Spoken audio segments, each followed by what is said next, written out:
The South African government just threatened to leave the International Criminal Court, the only international court with jurisdiction to prosecute individuals with the crime of genocide, crimes against humanity, war crimes, and crimes of aggression. South Africa is allowing Russian President Vladimir Putin to come visit the country in August. This will be for the 15th annual BRICS summit, hosted by South Africa.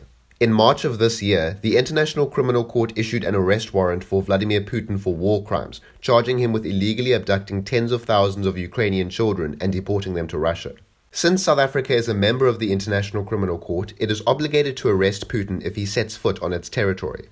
South Africa is nonetheless inviting the war criminal to visit, and the government is unlikely to arrest him since they are close allies. South Africa is among a minority of countries that has refused to condemn Russia's illegal invasion of Ukraine, and its president actually blamed NATO for the war. In February this year, South Africa and Russia's navies together conducted joint military training exercises near the coast of South Africa.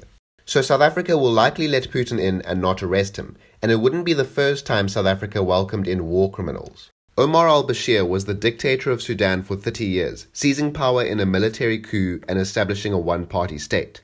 Al-Bashir was one of Russia's closest African allies, and his regime supported several violent terrorist groups. Omar al-Bashir was the first sitting president to be indicted by the ICC for directing a campaign of mass killing, rape, and pillage against civilians in Darfur.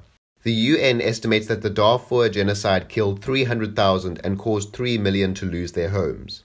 In 2009, al-Bashir was indicted by the ICC on 5 counts of crimes against humanity and 2 counts of war crimes. In 2010, he was charged with 3 counts of genocide. Nevertheless, in 2015, al-Bashir was welcomed by South Africa to come visit during an African Union summit. South Africa, as a member of the ICC, was obliged to arrest al-Bashir, but the government instead gave him diplomatic immunity. This received widespread condemnation, and in 2016 South Africa threatened to leave the ICC, but in the end it didn't. Now South Africa is receiving pressure to arrest Putin when he visits in August, and in response the government announced its decision to pull out of the ICC, but the next day the government retracted this statement and will remain in the ICC, at least for now. If South Africa were to leave the ICC, it would no longer be legally obligated to arrest Vladimir Putin. Either way, it's clear that South Africa still intends to let a war criminal into its territory for the second time.